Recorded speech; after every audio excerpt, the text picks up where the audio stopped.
عمران خان کی حکومت جب خیبر پختونخوا میں بن رہی تھی تو یہ وہ وقت تھا کہ پولیس والے وردیاں اتار کر اخباروں میں استعفوں کا اشتہار دیتے تھے۔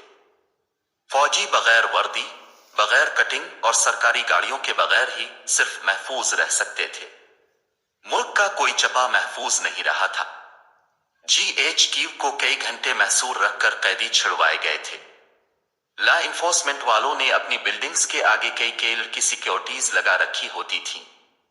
ایسے میں عمران خان سیاسی ریلی لے کر وزیرستان تک گیا۔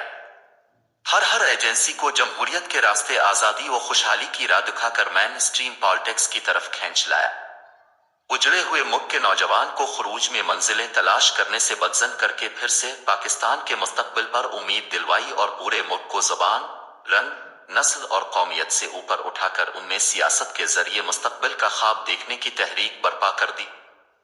پاکستان کی اسٹیبلشمنٹ نے اس کاز کو سبوتاژ کر کے آئندہ خروج والوں کو دلائل اور مثالیں مہیا کر دی ہیں۔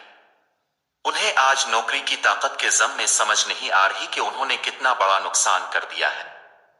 جمہوریت کی راہ کو ماں بیٹیوں کے کپڑے اتروانے اور جھوٹے پرچے اور نامعلوم قید کی راہ بنا دیا ہے۔ عوام میں خدمت و محنت کے ذریعے جمہوری جدوجہد کے راستے کو فارم 47 کے ذریعے بند کر کے آئندہ کھڑی ہو سکنے والی خروج کی تحریکوں کو دلائل میسر کر دیے۔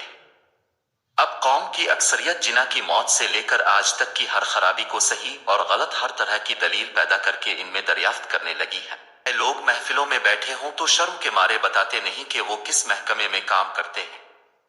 خدا جانے اس 2 سالہ تاریخ، غلط اور ملک دشمنی کے راستے کو اختیار کر کے ہمارے اداروں نے کیا اسٹریٹجک گینز حاصل کیے ہیں۔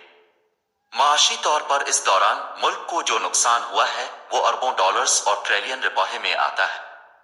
اللہ تعالیٰ وطنی عزیز کی حفاظت فرمائے۔